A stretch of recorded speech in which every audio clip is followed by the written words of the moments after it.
자, 오늘 참신앙과 세례라는 제목으로 하나님 말씀 전하겠습니다. 자, 기독교 신앙에서 세례가 의미하는 것이 무엇인지 오늘 정확하게 이해하는 시간이 될 수 있기를 바랍니다. 자, 기독교인이라면 반드시 세례를 받죠. 누구나 기독교인이라면 한 번은 세례를 받습니다. 자, 오늘 본문은 예수님이 전도하여 세우신 구원받게 하신 최초의 성도들, 사도들과 초대교회 제자들이 전도하여 이제 드디어 성도들이 전도한 첫 번째 전도의 열매가 탄생하는 장면을 보여주고 있습니다. 자, 그런데 이 첫 번째 성도들이 탄생하는 이 장면에서 뭐가 강조되냐면 세례가 강조되었습니다. 세례. 예수님의 십자가의 복음을 전해들은 유대인들이 구원에 대해서 고민을 했습니다. 그래서 사도들이 뭐라고 대답했냐면 너희가 예수의 이름으로 세례를 받으면 구원을 받고 성령을 받을 것이다. 이렇게 대답을 했어요. 오늘 본문은 참 문자적으로 해석하면 우리가 참된 기독교의 길이 아니라 문자적으로 해석하면 천주교회로 가기가 쉽습니다. 구원에 대해서 십자가를 듣고 고민하는 유대인들이 우리가 어떻게 하면 구원을 받지? 이렇게 진지하게 질문을 하자 사도들이 뭐라고 대답했냐면요. 회개하여 예수 그리스도 이름으로 세례를 받고 제사함을 얻으라. 그러면 성령을 선물로 받을 것이다. 이걸 문자적으로 그대로 해석하면요. 먼저 인간이 죄를 회개해야 됩니다. 우리가 우리 죄를 먼저 회개해야 돼요. 그리고 그 다음에 세례를 받아야 돼요. 세례를 받으면 우리 죄가 용서가 됩니다. 죄가 용서가 되면 성령이 우리에게 오십니다. 이거 문자적으로 이 문장을 해석하면 이렇게 돼요. 회개, 그 다음에 세례, 죄 용서, 성령 받음 이렇게 돼요. 그런데 이런 기독교는 사실 없거든요. 우리가 회개를 먼저 하고 그 다음에 세례를 받고 세례를 받음으로 죄가 용서해지고 죄가 용서해지니까 성령이 온다. 이것은 천주교가 가르치는 내용입니다. 천주교는 제일 먼저 복음을 전해 들을 때에 사람이 회개하며 예수님을 잘 믿기로 결정을 해야 돼요. 그래서 믿을 준비가 다 되어 있으면 신부가 찾아가서 영세를 줘요. 영세를 주는 순간 원죄와 아담으로부터 물려받은 원죄와 우리 스스로 지은 모든 죄가 그냥 한꺼번에 싹 날아가요. 용서를 받습니다. 자, 그리고 그 다음에 이제 성체성사, 그래서 이렇게 떡을 먹여주면은 먹죠. 그러면 성체가 예수님의 살이에요. 진짜 살. 딱 입으로 들어가는 순간에 싹 살로 변해요. 그들의 교리에 의하면. 그러니까 예수님을 먹으니까 의로워지죠. 의화되죠. 그 다음에 이제 견진성사, 손을 얹고 성령을 줘요. 신부들이. 천주교는 이렇게 가르친단 말입니다. 그러니까 인간이 회개하고 믿음을 가지고 신부로부터 세례를 받고 그럼 죄용선 받고 성찬을 떡을 먹으면서 이제 의인으로 변해가고 의화되고 의롭게 되고 그 다음에 성령을 받는다 이렇게 가르쳐요. 근데 기독교 신앙은 그것이 아닙니다. 자, 사람이 스스로 회개를 해야 한다면 도대체 얼마나 많이 해야 우리 죄가 다 용서가 되겠습니까? 우리 죄가 다 용서될 정도로 회개를 할 수 있는 사람 아무도 없습니다. 죄 용서를 먼저 받고 회개해가지고 죄 용서를 받고 세례를 통하여 죄 용서를 받고 예수 믿고 천국 간다면 그렇게 할 수 있는 힘을 가진 사람은 아무도 없어요. 또 그렇게 할 수 있는 사람이 있다면 그 사람은 예수 안 믿고도 자기를 구원할 수 있는 사람입니다.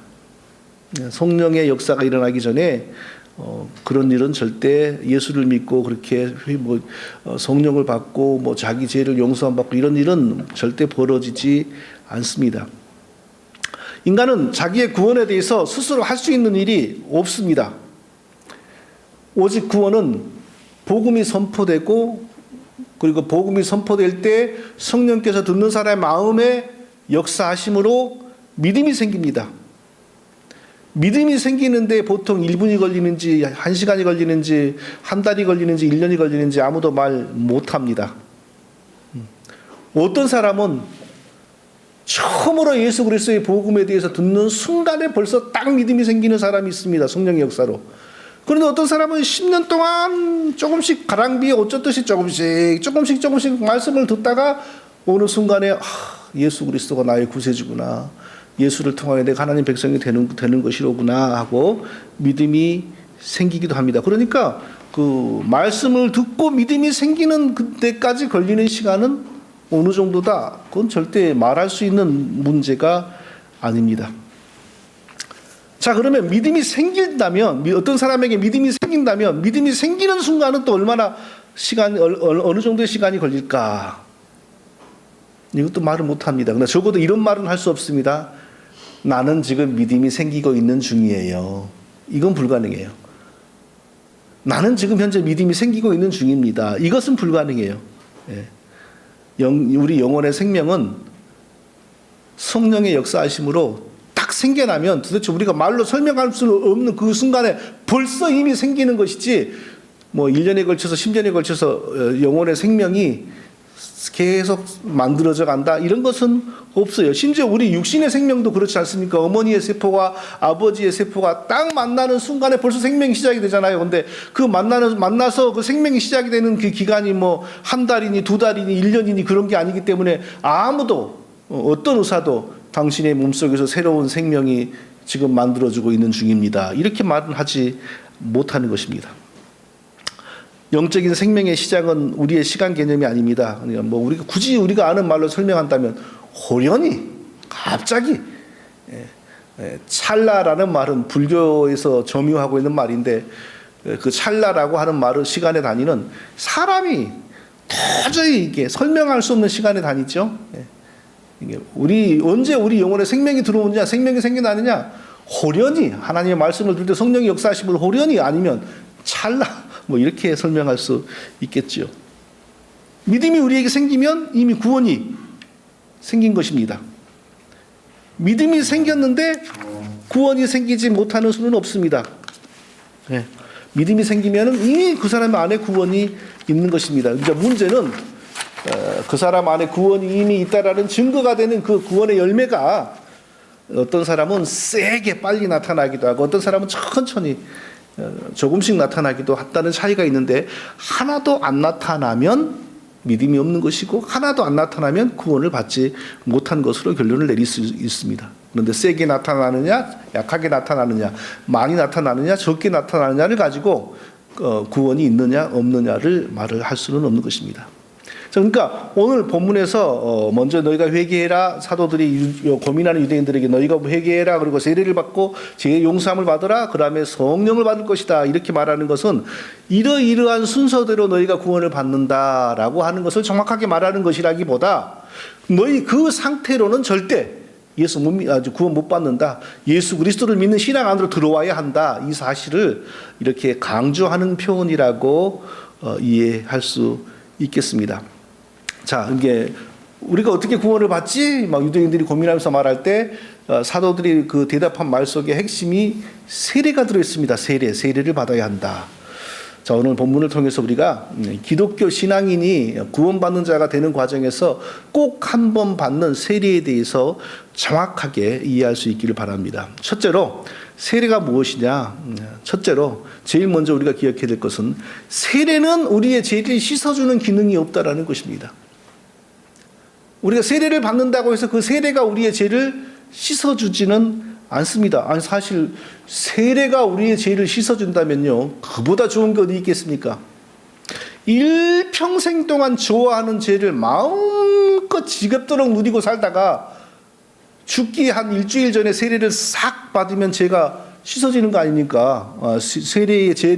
세례가 우리의 죄를 씻어주는 기능이 있다면, 그러니까 일찍 교회 다니고 일찍 예수님 믿을 필요가 뭐가 있어요? 좋아하는 모든 온갖 욕망과 쾌락과 타락과 범죄들을 마음대로 다 즐기고 살다가 죽을 때쯤 돼서 한 일주일 전이나 한 달 전에 조금 이제 마음을 차분히 갖추어서 세례를 딱 받아서 죄를 씻어버리면 너무너무 좋은 거죠. 천주교가 사실 그런 교리를 가르치지 않습니까? 그래서 천주교권에서는 사람이 죽어가면은 반드시 신부를 수소문해 가지고 영세를 줍니다. 왜? 그 세례 안에, 영세 안에 그 사람의 죄를 없애주는, 씻어주는 그런 능력이 있다고 보기 때문입니다. 그러니까 이 교리가 이렇게 무서운 거죠.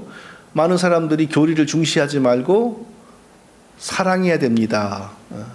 하나님 믿는 것은 교리가 아니고 하나님을 향한 사랑입니다.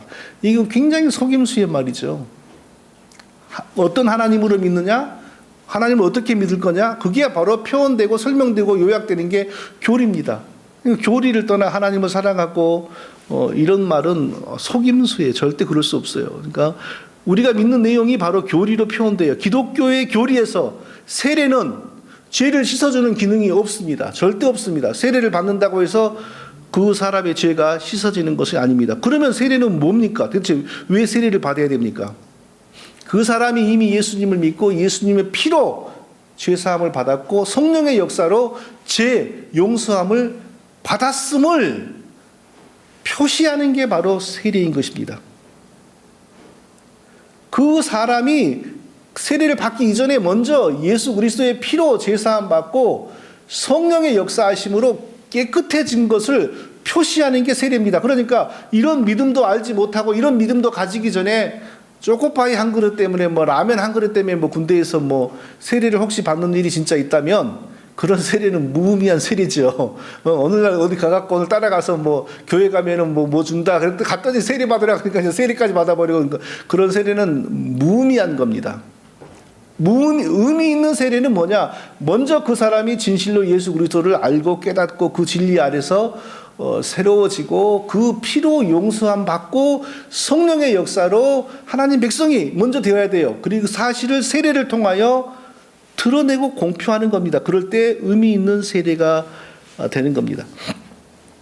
그러니까 세례는 반드시 물이 동원되죠. 물의 기능이 여러 가지지만 물의 본질적인 기능은 뭔가를 씻어내는 거죠. 더러운 것을 씻어내는 것이 물입니다.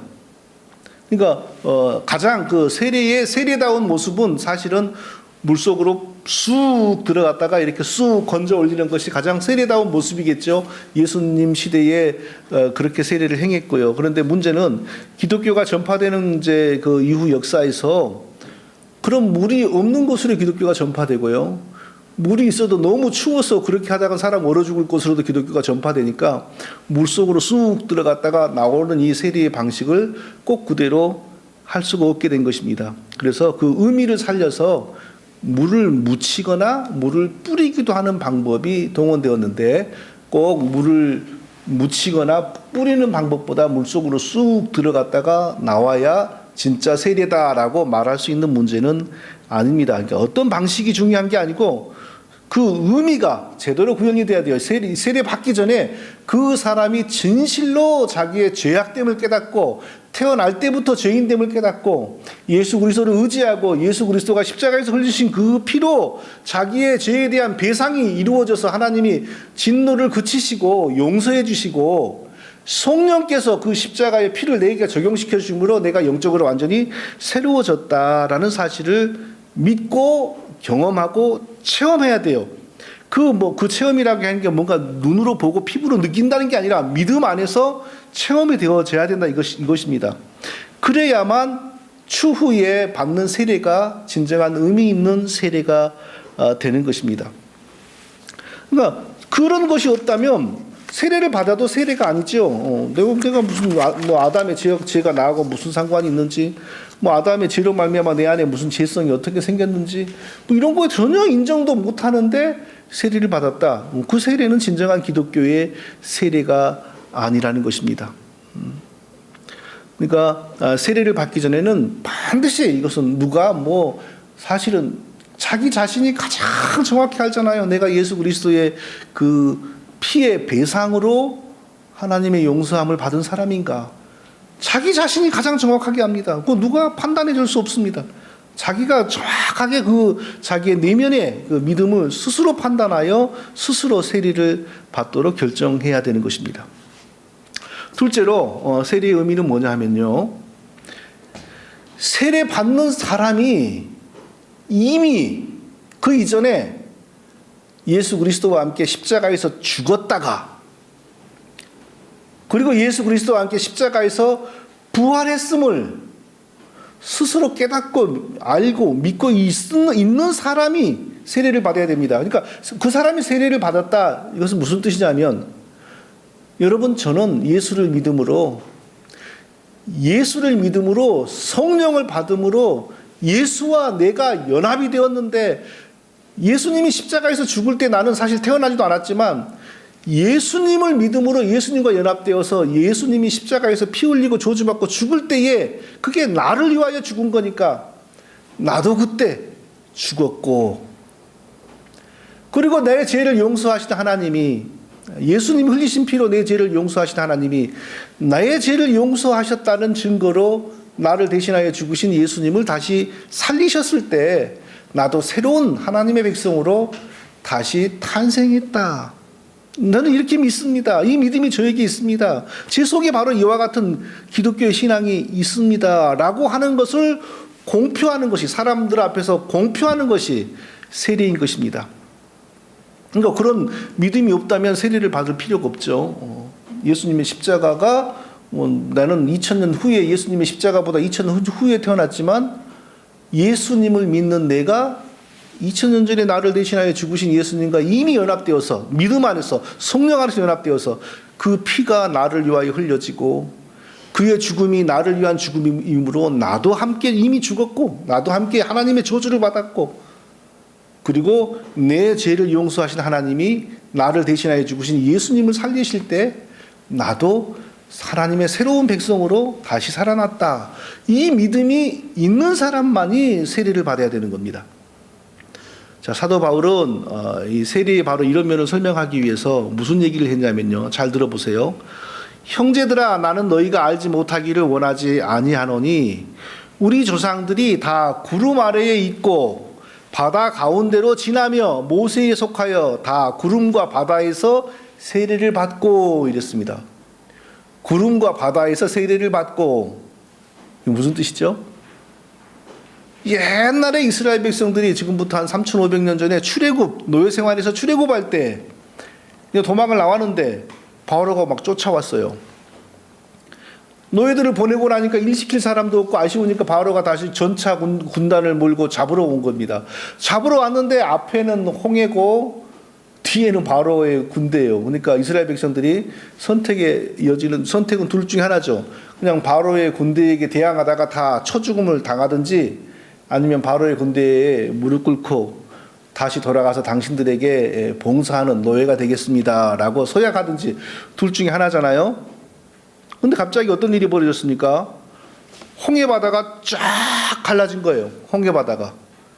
아니, 홍해가 예를 들어서 뭐 수심이 뭐 우리나라 조그만 하천처럼 뭐 30cm, 40cm 그런다면 그게 갈라지는 게 이해가 되지만 적어도 수심이 뭐 30m, 40m, 50m는 될 텐데 그게 쫙 갈라지더니 그 넘실거리는 그 어마어마한 바닷물이 쏟아지는 게 아니라 마치 무슨 유리 벽이 받추는 것처럼 쫙 이게 벽으로 이렇게 된단 말이에요. 그래서 이스라엘 백성들이 그 중간에 길로 걸어왔어요. 이것을 바울이 지금 뭐라고 표현하냐? 바다에서 세례를 받았다. 이렇게 표현하는 거예요. 죽을 수밖에 없는 자리에서 죽지 않고 바다 가운데 길을 걸어 나온 것을 바다에서 세례를 받았다. 이렇게 표현하고 있습니다. 그리고 이제 홍해를 건넜어요. 본격적으로 광야가 시작이 되잖아요. 광야 쉽게 말하면 사막입니다. 근데 우리 사막 못 가봤죠. 그런데 우리가 종종 가볼 수가 있습니다. 금년 여름에 여기 실버레이크에 가보세요. 그냥 모래밭이 큼직하게 벌어지잖아요. 거기가 얼마나 뜨거운지요. 이게 거리에 올라가면요, 이게 신발을 벗고 걸어 다닐 수가 없어요. 발바닥이 뜨거워서 걷지를 못해요. 그리고 푹푹 빠지기 때문에요, 이 체력 소모가 이 땅보다 한 서너 배가 심해요. 이스라엘 백성들이 그런 모래밭에서 이제 수십 년을 살잖아요. 낮에는 그 물도 안 나오는 것입니다. 너무너무 뜨거워 죽어요. 근데 아무도 안 죽고 살았거든요. 하나님 어떻게 하셨습니까? 낮에는 이스라엘 백성들을 위로 구름 기둥을 세우니까 해가 가려지잖아요. 그러니까 날씨가 서늘해지고, 또 사막의 특징이 밤 되면요, 급속하게 기온이 떨어집니다. 그러니까 하나님이 밤에는 이스라엘 백성들 위로 불기둥을 세워가지고 난로가 되게 하니까 적당히 따뜻하고. 자, 그 뜨거운 데서 목이 말라 타 죽어야 될 광야에서 살아나왔어요. 어떻게 하나님이 구름으로 막아주 살렸어요. 근데 바울이 뭐라고 표현하냐?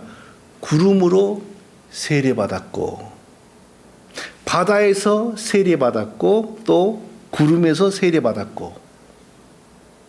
우리는 물로 이렇게 성부와 성자와 성령의 이름으로 이것만 세례라고 생각하는데 성경은 이스라엘 백성들이 죽을 수밖에 없는 바다를 헤치고 나오는 것도 세례받았고, 그리고 광야에서 타 죽어야 되는데 타 죽지 않고 서늘하게 잘 살아서 가나안 땅에 들어갔잖아요. 근데 그 광야 생활한 것도 세례받았고, 이렇게 표현을 하고 있어요. 무슨 뜻입니까? 세례는 첫째로 우리의 죄를 예수 그리스도의 피로 씻었다. 예수 그리스도가 흘리신 피가 내 죄를 씻었다. 나는 용서받았다라는 것을 들어서 공표하고, 둘째로는 죽을 자리에서 내가 하나님의 은혜로 살았다. 예수 그리스도가 십자가에서 죽는 것처럼 나도 십자가에 달려 저렇게 저주받고 죽어야 되는데, 왜냐하면 내가 죄인이기 때문에, 그리고 온갖 살아 숨쉬고 한 게 죄 짓는 일밖에 안 했기 때문에 나도 저렇게 죽어야 되는데, 하나님이 나 대신 예수 그리스도를 죽이시고 이스라엘 백성들을 자기 백성 삼으시기 위하여 홍해에서 죽이지 않고 홍해를 걸어 나오게 하신 것처럼, 광야에서 타 죽어야 되는데 타 죽이지 않고 광야에서 서늘하게 살게 하여 나온 것처럼, 나도 죽어야 되는데 예수님이 나를 대신하여 죽고 나는 살아나왔다. 이것을 표현하는 게 세례다. 성경은 이렇게 설명하고 있는 것입니다. 그러니까 우리가 세례를 받는다, 교회 앞에서, 성도들 앞에서 세례를 받는다, 이 두 가지를 선언하는 거예요. 예수 그리스도의 피로 내 죄가 씻어졌음을 제가 믿습니다.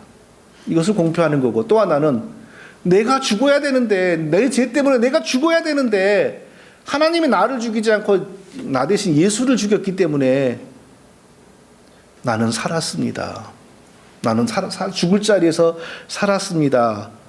내가 받을 모든 진노와 저주를 아들 예수 그리스도를 십자가에 달아놓고 전부 아들에게 하나님이 퍼부었습니다. 그래서 나는 살았습니다.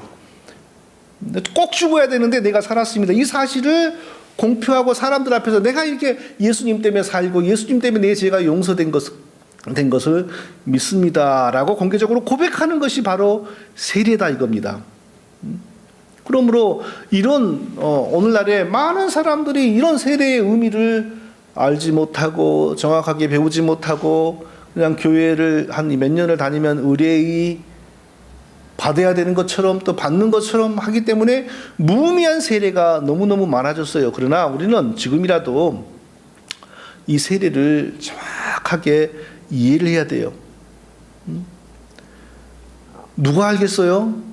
누구에게 참된 세례를 받을 수 있는 신앙이 있는지 누가 알겠어요? 가장 잘 아는 사람은 자기 자신이죠. 그런데 말이죠, 자기 자신도 모를 수 있다고 성경은 말하고 있습니다. 자기는 진짜 예수 믿는 것 같은데 자기도 모를 수 있다고 성경은 여러 곳에서 말을 하고 있어요. 그러므로 최대한 내 자신이 돌아보고 또 돌아보고 내가 나의 생명의 구세주를 예수 그리스도를 믿고 있는지, 예수 그리스도의 보혈로 내 죄가 사해졌는지, 내가 죽어야 할 자리에 예수님이 대신 달려서 죽었다는 것을 내가 알고 믿고 깨닫고 있는지를 내 스스로 돌아봐야 돼요. 그래서 그 신앙이 있으면 반드시 세례를 받아야 돼요. 그때는요. 그 신앙이 있음에도 불구하고 세례를 안 받는 것은 그것도 또 범죄입니다.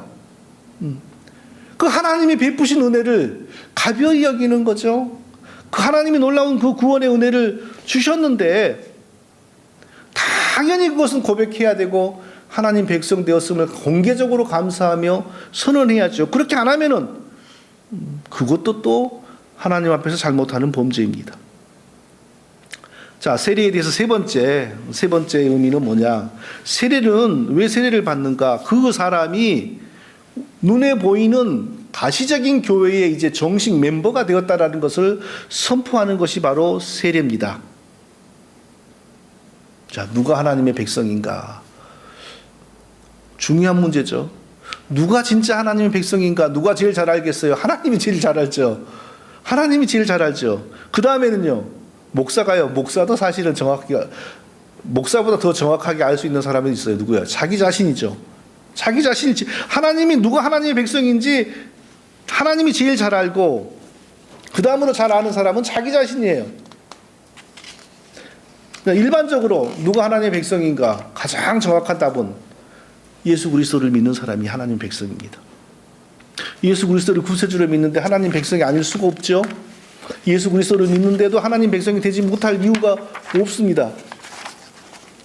그런데 문제는 사람들은, 일단 교회를 드나드는 모든 사람들은 다 자기가 예수 그리스도를 믿는다고 생각을 해요. 그런데 성경은 내가 예수 그리스도를 믿고 하나님 백성이 되었다라고 생각하는 사람을 향하여 성경은 어떨 때 너는 아니야라고 말하는 경우가 있어요. 예를 들면은 이거 있잖아. 예수님이 어떤 사람을 향하여 내가 그때 저희에게 밝히 말하되 내가 너를 도무지 알지 못하니 이 불법을 행하는 자들아 내게서 떠나가라. 누구에게 한 말입니까? 교회 다니고 특히 교회에서 성공한 사람들에게 한 말입니다. 근데 예수님은 나는 너를 도무지 알지 못하니 내게서 떠나라 이랬다는 거예요.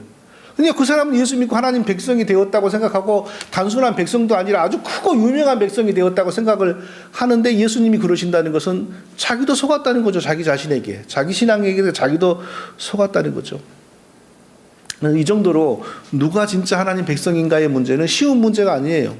교회는 두 종류 교회가 있는데 하나는 보이지 않는 교회, 보편교회, 우주적 교회라고 부르는 교회가 있습니다. 이 보편교회, 우주적 교회라는 교회는 우리 눈에 보이지 않고 어느 지역에 한정되어 있지 않고 지구상의 모든 예수 믿는 사람들이 다 거기에 포함되고 그리고 과거와 현재와 미래의 진짜 하나님 백성들이 다 거기에 포함되어 있습니다. 그러니까 진짜 하나님 백성은 자기가 등록을 하거나 안 하거나 상관없어요. 이미 다 진짜 보이지 않는 하나님의 교회의 멤버입니다. 그런데 동시에 반드시 자기가 사는 곳에 눈에 보이는 지역의 교회에 또 소속하게 되죠. 그러니까 참 하나님의 백성은 자기 의사와는 상관도 없이 벌써 진정한 하나님의 교회, 보이지 않는 교회의 멤버이면서 그리고 동시에 자기 의사를 따라 자기가 사는 지역의 한 교회에 적을 두고 있습니다.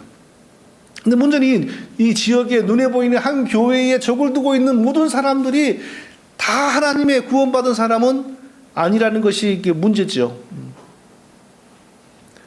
때로는 그 안에는 정말 불신자들보다 더 악한 사람도 있습니다. 근데 제가 목회를 97년부터 이제 이게 목회 사역을 했으니까요. 나름대로 경험도 있지 않습니까? 그런데 때로는 불신자보다 더 악한 사람들이 있는데요. 저는 한 번도 그런 사람들 중에 나는 예수 믿는 사람이 아니야, 나는 구원받은 사람이 아니야라고 생각하는 사람을 한 번도 못 봤습니다. 교회에서 무슨 나쁜 짓을 하든 간에 모든 교회 다니는 사람은 예수 믿는 사람이라고 자기를 간주합니다. 그리고 구원받은 사람이라고 간주합니다. 심지어는 이단들도, 교회 다니는 이상한 이단들도 자기가 예수 믿고 구원받은 사람이라고 확실하게 믿습니다. 그런데 예수님이 그들 중에 나는 너를 알지 못하니까 저리 가라. 나중에 많은 사람들에게, 특히 유명한 사람들에게 그런다고 하지 않습니까? 누가 진짜 하나님의 백성인가? 중요한 문제입니다. 하나님만이 가장 정확하게 판단할 수가 있습니다. 그러면 교회는 일체 그런 걸 판단하지 말아야 되는가? 저 성도에게 저 사람의 진짜 하나님 백성의 신앙이 있는지 없는지 교회는 일체 그런 걸 판단하지 말아야 되는가? 오직 하나님에게만 판단을 맡겨놓고 교회는 그걸 판단하려고 하지 말고 그저 어느 모든 사람들을 사랑하고 섬기는 것이 교회인가? 또 성경은 그렇게 말하지도 않습니다. 성경은 분명하게 교회 지도자들을 향하여 뭐라 그랬냐 하면은 너희가 땅에서 매면 하늘에서도 매일 것이요 너희가 땅에서도 풀면 하늘에서도 풀릴 것이라 그랬습니다. 어떤 사람들을, 그게 무슨 말입니까? 어떤 사람에게 복음을 전파하여 성령의 역사로 그가 예수 믿게 되면 땅에서 그 사람을 구원하는 거죠. 그러면 그 사람의 이름이 하늘의 하나님 백성으로 드러난다고 그래야 되나요? 표현이 좀 이상한데요. 그런데 또 교회가 권징을 해서 당신이 예수 믿는다고 하지만 당신이 믿고 있는 내용은 예수 믿는 것도 아니요, 그건 성경적인 것도 아니요. 당신의 그 주장이나 신앙이나 행실은 이방인보다 더 악한 것이니 더 이상 교회에 나오지 마시오.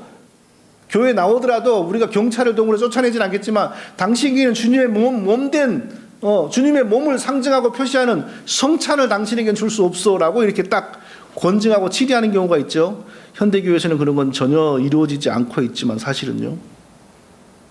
그게 바로 묶는 거죠. 이 사람은 하나님 백성이 아니다.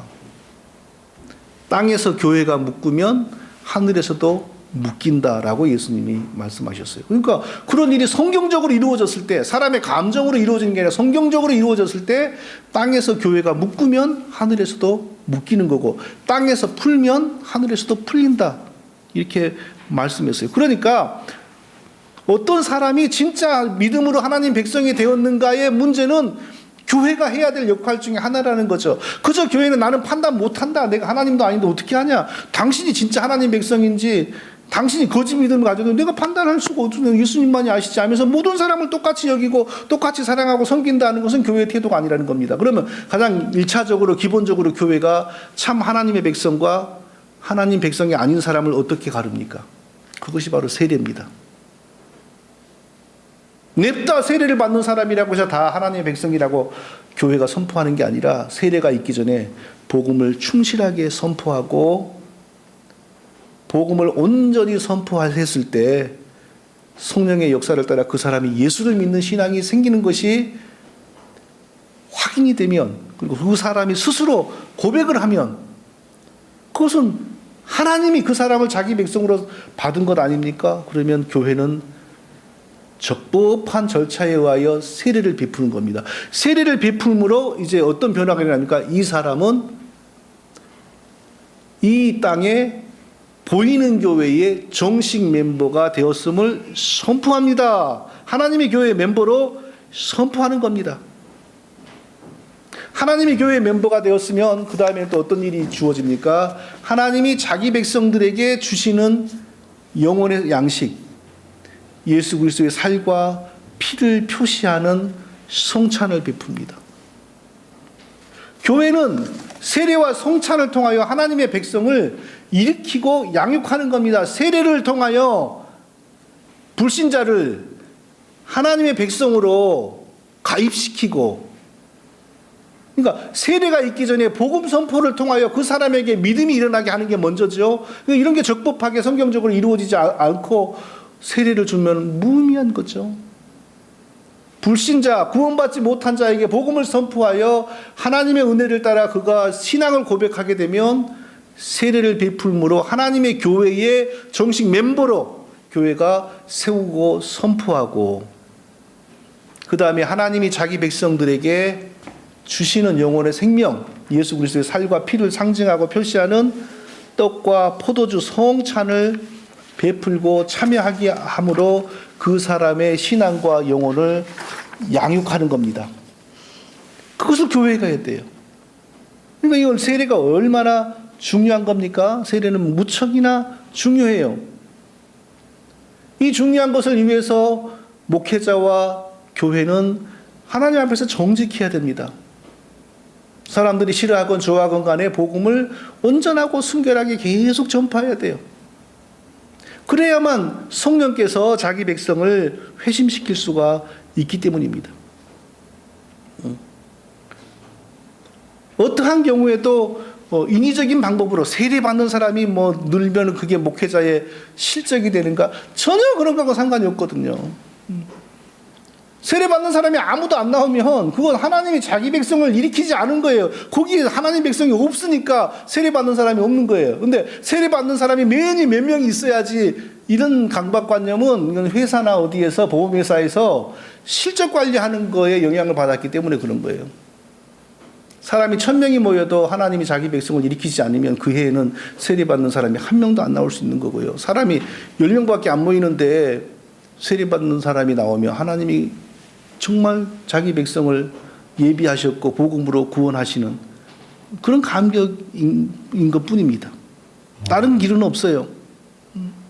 그래서 성경적인 과정을 따라 세례를 받고, 그리고 하나님이 그 자기 백성들을 위하여 흘리신 피를 상징하고 찢기신 몸을 상징하는 성찬을 성도들에게 교회가 제공하여 신자들이 그 성찬을 먹음으로 자기를 위하여 피 흘리고 죽으신 예수 그리스도와의 연합이 점점점 깊어져 가는 모습을 볼 때에, 그게 바로 목회자가 누리는 행복이요, 교회의 부흥이요, 그게 바로 하나님의 정말 기쁨이지요. 다른 것이 아니죠. 그러나 이런 것을 인위적으로 해서는 안 되는 거예요. 절대로 인위적인 방법으로 해서는 안 돼요.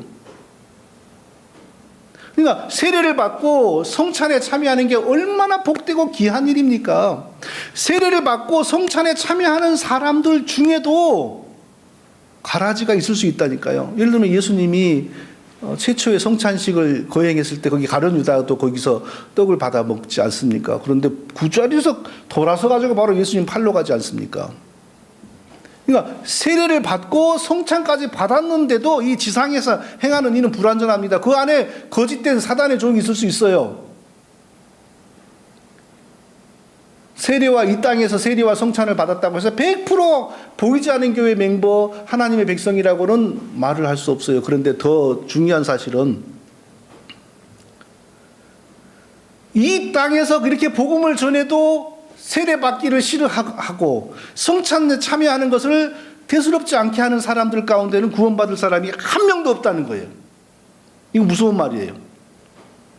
이 땅에서 세례받고 성찬받은 사람들 중에서도 가짜는 있을 수 있어요. 그러나 이 땅에서 이렇게 복음을 전하는데도 이 복음을 따라 믿고 회심하지 않고 세례받으려고 하지 않고 성찬에 참여하는 것도 우습게 생각하고 그런 사람들 중에는 구원받을 사람이 한 명도 안 나온다는 거예요. 왜? 절대 구원받은 사람은 그럴 수가 없기 때문이에요.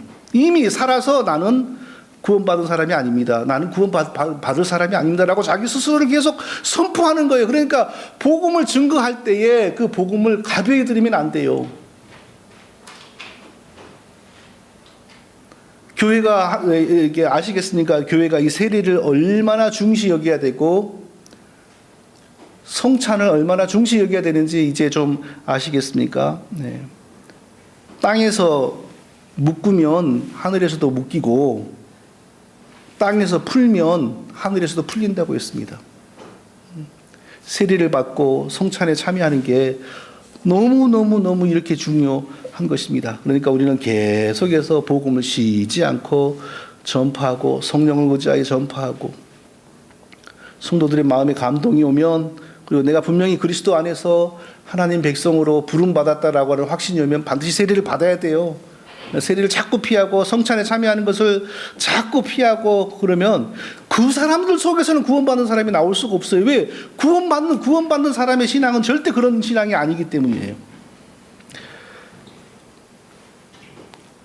자, 다음 주에는 우리가 또 성찬에 대해서 깊이 한번 공부하는 말씀을 나누려고 합니다. 우리가 세례와 성찬에 대해서 결코 가벼이 여기지 않은 우리 교회 모든 성도님들 되시기를 예수님의 이름으로 축원드립니다. 거룩하신 아버지 하나님,